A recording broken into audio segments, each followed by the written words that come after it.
各位老朋友，大家好。今天呢，咱们不聊别的，就聊聊咱们中老年人最上心的一件事儿，那就是身子虚该怎么调。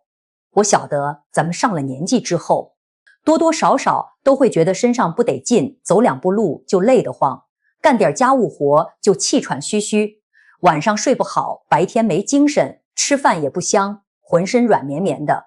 是不是好多叔叔阿姨都有这样的感受呀？其实呀，老辈人都知道，体虚不用乱补，咱们老祖宗传下来的好东西，5种餐就能稳稳当当，把身子补回来。说到餐，很多朋友第一反应就是餐都是大补的，但是大家可别搞错喽，餐和餐不一样，有的餐偏温，有的餐偏凉，有的适合气虚，有的适合阴虚，用不对，补了也是白补，甚至呀还会添新毛病。今天我就像隔壁家懂养生的熟人一样，慢慢跟大家唠一唠，把这5种常用的餐掰开揉碎了讲明白，每一种餐适合什么样的人，身上有哪些毛病，吃它最管用，哪些人不能碰，日常该怎么吃，怎么搭配。内容都是大白话，没有难懂的术语，年纪大的朋友慢慢听，细细记。听完这一期以后，再想补身体，就再也不会瞎买乱吃了。我发现呀，现在很多老朋友一觉得身体虚就盲目买餐，看到别人吃人参，自己也跟着吃，结果呢，有的人吃完上火，嘴巴起泡，喉咙干痛；有的人吃完睡不着觉，心里发慌；还有的人本身湿气重，吃完之后身子越发沉，这到底是为啥呀？道理很简单，没有哪一种餐是人人都适合的。体虚也分很多种，气虚、血虚、阴虚、阳虚，症状不一样，选用的餐自然也就不一样。咱们今天要说的5种餐分别是人参、党参、西洋参、太子参、丹参。这5种餐各有各的本领，各管各的毛病，覆盖了咱们中老年人绝大多数体虚的情况，咱们一个一个来讲。不着急，咱们先从大家最熟悉、名气最大的人参开始说。说起人参，相信没有哪位老朋友不认识。从古至今，人参都是补气第一的好物。老话常说，一根人参，精气神满满。这话可不是空穴来风。先问问大家，您平时有没有这样的情况？明明没干什么重活，整天懒洋洋的，不想说话，声音小小的，有气无力，稍微活动一下就出一身虚汗，风吹一下就容易感冒，手脚常年冰凉，暖不热被窝。如果您占了好几条，那多半就是把气虚积了，而人参就是专门针对气虚的。咱们先说说人参的品性。人参性质偏温，味道甘中带微苦，主打一个大补元气，补脾益肺，安神生津。元气是什么呢？元气就是咱们身体的根本，元气足，5脏6腑才有力气运转，元气亏了，整个人就垮下来了。很多上了年纪的朋友，年纪越大，元气损耗的越多。年轻时候操劳一辈子，养家糊口，下地干活，上班忙碌，日积月累，身体底子慢慢变虚。到了40、50岁、50、60岁，各种体虚的症状就全都显现出来了。这时候适量吃点人参，补一补元气，整个人的状态都会不一样。那哪些人最适合吃人参呢？首先就是常年气虚的朋友，平时气短、懒言、浑身乏力、爱出虚汗、抵抗力差，3天2头生病。其次，脾胃虚弱的朋友，吃一点东西就腹胀，消化不好，大便偏稀，还有心肺偏弱的人，一动就喘，心慌心悸，夜里睡不踏实。这几类人群用人参调理，效果都很不错。讲到这里，我必须要提醒大家一句哦，人参虽好，可不能贪多。它药性偏温，温补力道很强。那么哪些人绝对不能随便吃人参呢？我一条一条说，大家一定要记牢。第一类，体内有火气的人，经常口干舌燥，咽喉肿痛，脸上长痘，大便干结，心烦易怒，这类人吃人参好比火上浇油，火气会越来越重。第二类，正在感冒发烧、咳嗽痰多的人，身体有外邪的时候，盲目进补，会把病邪锁在身体里，病好得更慢。第三类，血压偏高而且肝火旺盛的朋友，不建议单独吃红参这类温补力强的人参。第四类，年纪不大，只是单纯熬夜劳累，没有明显气虚的年轻人，也没必要乱吃人参，补过了头反而伤身。还有很多朋友问，人参该怎么吃最简单最养人？对于咱们中老年朋友来说，最温和最省事儿的吃法就是切片含服，每天取薄薄1-2片人参放在嘴里慢慢含，含到味道变淡再嚼碎咽下去，不用煮不用炖，出门遛弯在家看电视都能吃。其次就是泡水喝，人参片放进保温杯，用温水冲泡，反复蓄水，最后把参片吃掉。如果家里条件允许，煲汤的时候放2-3片人参，炖鸡汤炖排骨，全家老小都能慢慢调理。在这里给大家一句金句，好记又实用：忌虚怕冷没力气，人参温补最相宜。体内有火别乱补，上火伤身悔不及打。大家把这句话记在心里，以后用餐就不会出错了。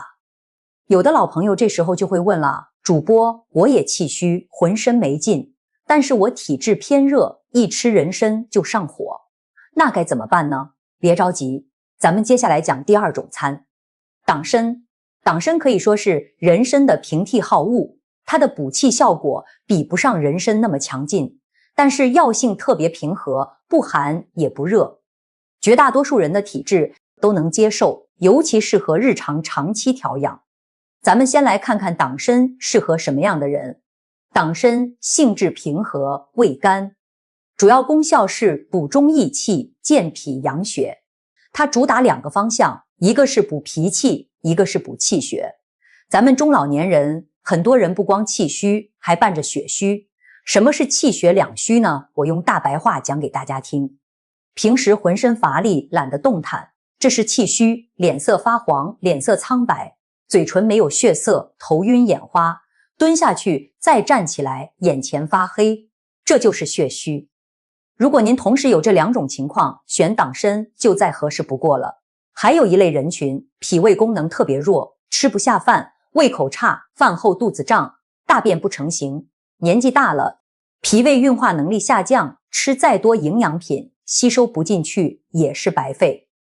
党参入脾经，能慢慢把脾胃养起来，脾胃好了，吃进去的五谷杂粮、瓜果蔬菜才能转化成气血，滋养全身。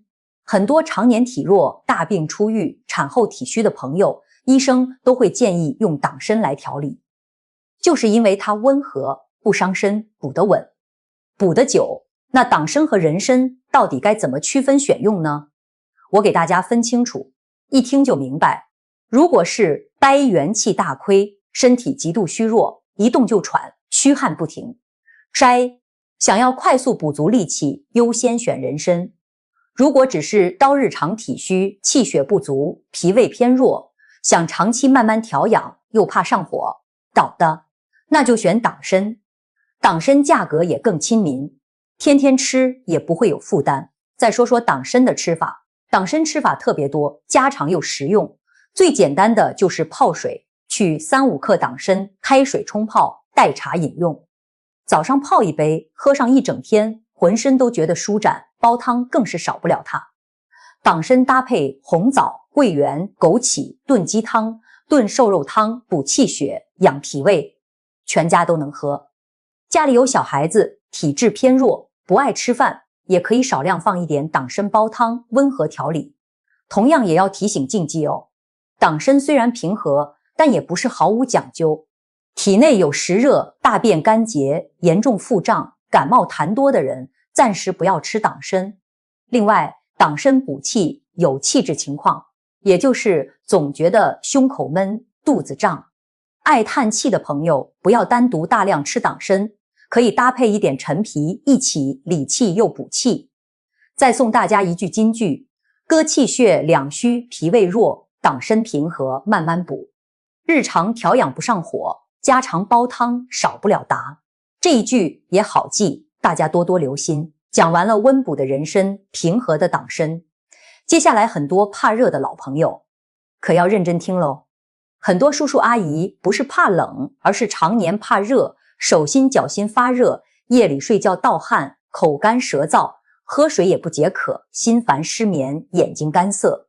这类情况就不是气虚了，而是低阴虚忌。针对阴虚体虚，咱们就要用到第3种参，西洋参。西洋参也叫花旗参，现在家家户户都很常见。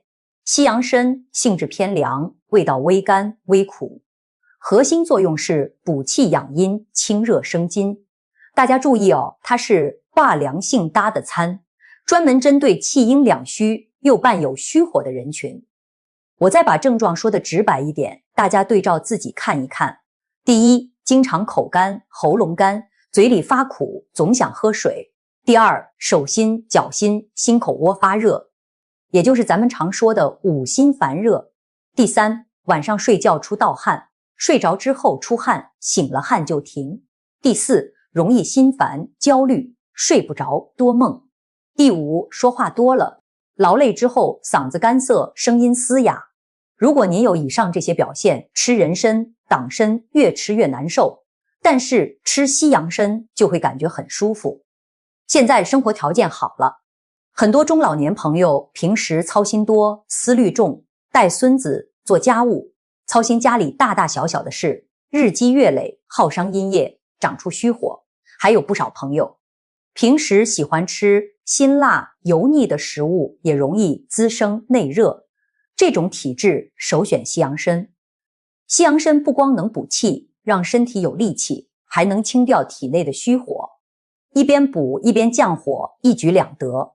还有一类人群特别适合吃西洋参，就是经常用脑用眼的中老年朋友，年纪大了，记忆力下降，头晕耳鸣，眼睛干涩疲劳，西洋参养阴生津，滋养五脏，对头部眼部的不适都有不错的调理作用。另外，很多三高人群体质偏热，也会常用西洋参来日常养护。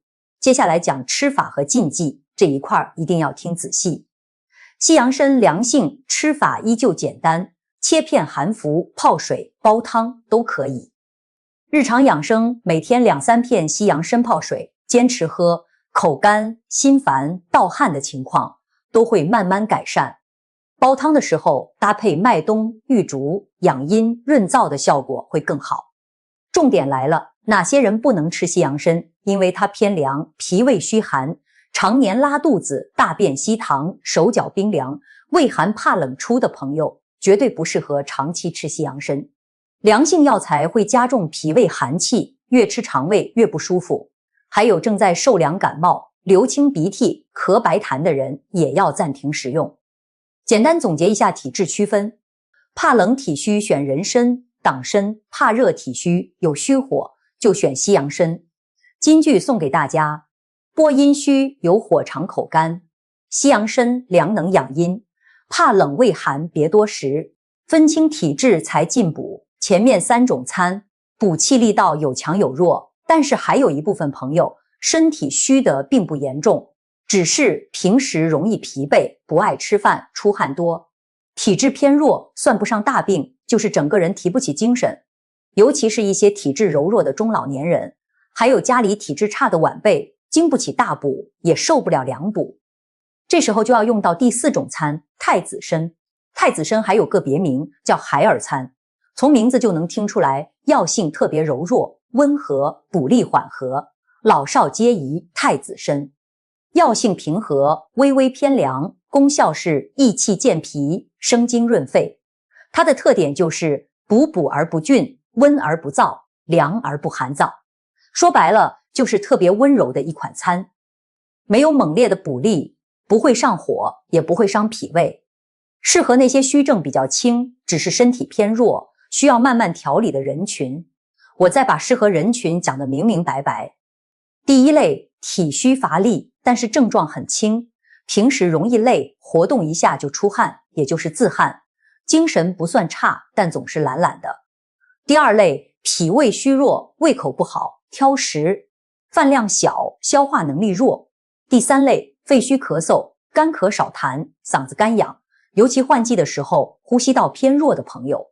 第4类，大病刚好，身体还在恢复阶段，不能用大补之品，就用太子参慢慢调养。很多中老年朋友年纪大了，身体机能慢慢减退，既不像年轻人那样身强体健，也没有严重的体虚病症，就是常年处于亚健康状态。吃人参怕补太过，吃西洋参又怕伤胃，吃党参又觉得力道偏大。那么太子参就是日常养生的绝佳选择，它可以长期吃，天天吃，循序渐进地把体质调理好。太子参的吃法也是家常百搭，最简单就是泡水喝。每次抓一小把清水冲泡，也可以搭配山药、莲子、芡实一起煮粥。山药莲子太子参粥，健脾养胃，补足气力，早上喝一碗，一整天都舒服。煲汤的时候放一点太子参，味道清淡，全家都能喝，老人小孩都合适。再讲禁忌，太子参药性太过平和，所以摄体质极度虚弱、元气大亏奢的人，单纯吃太子参效果就不够明显了，需要搭配其他药材。另外，体内有严重湿邪、感冒发烧、痰多腹胀的人，同样暂时不要进补。太子参虽然温和，也是滋补品，病邪在身，进补无益，京剧奉上，拔体虚，轻微体质弱。太子参揉最适合老少皆宜，补得缓，长期调养见成效呆。咱们前面聊了人参、党参、西洋参、太子参这4种餐，都是以补为主，补元气、补气血、养阴生津。但是咱们中老年人除了身子虚，还有一个最大的隐患，那就是血脉不通。年纪越大，血管慢慢老化，气血运行不畅，常常出现胸口闷、胸口痛、头晕、肢体麻木、手脚血脉不通畅。针对这类问题，就要用到第5种参，丹参。很多朋友会疑惑，丹参也是参，为什么和别的参不一样？大家记好，丹参散不主打补气采，它主打益活血、化瘀、通经络、清心安神，去丹参性质微寒，味道偏苦。老话讲，皆一味丹参，共同四物，意思就是单单一味丹参，活血养血的作用堪比经典的养血方子。对于中老年人心血管方面的养护，丹参是家喻户晓的好物。我先说说哪些情况最适合用丹参。第一，经常胸闷、心慌、胸口发堵，活动之后胸口不舒服。第二，头晕头痛，脑部供血不足，蹲起头晕，平时头部昏沉不清爽。第三，肢体麻木，手脚发麻、发沉，血脉运行不通畅。第四，睡眠不好，心烦心神不宁，夜里多梦易醒。第五，体内有淤血，身上莫名出现瘀斑、淤青，气血循环差。人上了年纪，气血慢慢亏虚，气血一虚，运行就会变慢，久而久之，淤血就会堵在血管、经络当中，堵在心脏就胸闷心悸，堵在头部就头晕头沉，堵在四肢就手脚麻木。所以养生不能只知道补，还要知道通，补而不通。补进去的营养也堆积在体内，无法输送到全身，所以很多养生行家都是补通结合，体虚就用前面4种参来补，血脉不通就用丹疏通。现在很多中老年朋友日常都会用丹参泡水做血管养护，这也是流传很久的养生方法。丹参的吃法，日常最常用的就是切片泡水，取少量丹参片，开水冲泡，代茶饮用，也可以搭配山楂、三七，加强活血降脂、疏通血管的作用。煲汤也可以少量加入丹参，辅助养护血脉。重点提醒禁忌，丹参活血作用很强，这几点千万牢记，关乎安全。第一，时有出血倾向的人绝对不能吃丹参，比如经常流鼻血、牙龈出血、大便带血、皮肤莫名出血，一律禁用。第二，孕妇、经期女性严禁使用丹参，活血容易引发危险。第三，脾胃虚寒，常年胃寒胃痛，容易拉肚子的人。单身微寒不要单独大量长期服用，可以搭配红枣、生姜中和寒性。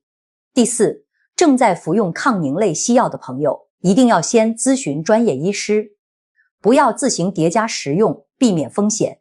再给大家一句好记的金句：地血脉不通，胸发闷，丹参活血通经络，有血有伤，切勿用，通补结合才养生到。到这里，咱们5种餐就全部讲解完毕了。讲到这里，5种餐的功效、适用人群、吃法、禁忌，我都一点一滴用大白话给各位老朋友讲透了。咱们现在再整体梳理一遍，帮大家加深印象，方便大家对照自身情况选择。第一种，拜人参，随药性温，大补元气，适合气虚怕冷、浑身乏力、爱出虚汗、抵抗力差、一动就喘的朋友。禁忌上火、感冒发烧、痰多、肝火旺盛人群慎用。特点补力最强，针对重度气虚。第二种，度气虚。第二种，椎党参，药性平和，补气养血，健脾养胃，适合气血两虚、脾胃差、胃口不好、脸色差、头晕乏力的朋友。禁忌严重上火。腹胀痰多者暂停使用。特点日常平补，性价比高，适合长期调养。第三种，窝西洋参，药性偏凉，补气养阴，清热降火，适合阴虚怕热、口干盗汗、手心脚心热、心烦失眠。虚火重的朋友，禁忌脾胃虚寒、拉肚子、畏寒怕冷的人不适合。特点补中有清，专门对付虚火体虚。第四种，太子参佐，替药性平和偏凉，益气健脾，润肺生津，适合体虚症状轻微、体质偏弱、亚健康、大病初愈、老人小孩日常调理。禁忌重度体虚人群，单用效果不足。特点药性最柔和，补而不猛，老少皆宜。第五种，撅丹参，药性微寒，活血通络，清心安神，适合血脉不通、胸闷头晕、手脚麻木、心神不宁、血管需要养护的中老年朋友。禁忌有出血问题，经期、孕妇禁用，畏寒人群慎用。特点不补气，主打疏通血管，化瘀通络。各位老朋友，大家一定要记住一个核心道理：养生进补从来都不是越贵越好，也不是别人吃着好自己就跟着吃，适合自己体质的才是最好的。很多人养生走弯路就是盲目跟风，别人吃人参身体好，自己也买来吃，结果吃出上火、失眠；别人喝西洋参舒服，自己胃寒还硬喝，喝出胃痛腹泻，这都是没有分清体质造成的。咱们中老年人辛辛苦苦一辈子，到老了不求大富大贵，只求身体安康，少生病，少受罪，不给儿女添麻烦。所以日常养生一定要细心、耐心，多了解，多分辨身子虚，先分清是气虚、血虚、阴虚还是血脉不通，再对应选择5种餐里面的其中一种，或者合理搭配。平时在家不用追求名贵药材，这5种餐都是生活里常见易得的养生好物。根据自己的身体感受，日常泡水、煲汤、含服，一点一滴慢慢调理。养生是细水长流的事，不是一朝一夕就能见效的。坚持下去，你就会发现精神头足了，力气大了，睡觉香了，身上各种不舒服的小毛病也慢慢减少了。还有很多朋友会问，这5种餐能不能搭配在一起吃？在这里我也简单说一说，常规搭配气虚又有点虚火，可以党参搭配少量西洋参，气虚脾胃弱，容易出汗；可以人参搭配太子参。体虚同时血脉不通，可以补气的餐搭配少量丹参。但是我要强调，常复杂搭配一定要先咨询专业中医师导，自己只做简单单品食用就足够安全，不要自行多种餐大量混合服用，反而打乱身体平衡。另外再提醒大家，进补讲究时节，天气炎热的夏季，人体本身容易生热，尽量少吃温补的人参，可以多用西洋参、太子参这类偏凉平和的参。秋冬天气寒凉，人体需要温补，可以适当增加人参。党参的食用量顺应时节进补，效果会事半功倍。我也理解各位老朋友的心情，年纪大了，身体稍有不舒服，心里就容易焦虑，怕自己身体垮掉，怕生病住院，这份心情我完全能够体会，所以我才愿意一遍一遍用最通俗的话把这些养生知识讲给大家听。多懂一点养生知识，就多一份健康保障，自己能调理的小问题就不用往医院跑，既省心又省钱。今天这一期内容把5种参的知识点全部梳理完整了，内容比较多，大家一时记不住也没关系，可以把视频收藏起来，平时没事的时候反复多看几遍，家里的老伴子女也可以一起看一看，互相提醒，合理进补。养生这件事，全家一起重视，一家人都能健健康康。本视频内容仅为传统中医养生知识科普，日常健康经验分享，所有讲解食疗方法、药材介绍均仅供大众参考，学习交流使用，不能替代专业医师的诊断、治疗与用药方案。每个人的体质、病症、身体状况存在个体差异，切勿仅凭视频内容自行诊断病情，盲目抓药，大量长期服用药材。如果身体存在明确疾病、慢性病史、特殊体质，或是正在服用各类药物，请务必前往正规医疗机构咨询专业中医师、执业医师，在医师指导下进行调理与治疗。请大家理性养生，科学进补，珍爱自身身体健康。好了，各位亲爱的老朋友，今天关于5种参补足体虚的全部内容就和大家聊到这里了。再把几句核心金句最后重复一遍，方便大家牢记。气虚怕冷没力气，人参温补最相宜，气血两虚脾胃弱，党参平和慢慢补，阴虚有火长口干，西洋参凉能养阴，体虚轻微体质弱，太子三柔最适合血脉不通胸发闷，丹参活血通经络。希望今天的内容能够实实在在帮到每一位收看视频的朋友。愿咱们所有中老年朋友都能选对参，补对身，身子越来越硬朗，日子过得舒心又自在。喜欢本期养生内容的朋友，记得点赞收藏，转发给身边需要的亲友。咱们下期健康科普再接着唠家常，聊养生。祝大家平安健康，万事顺心。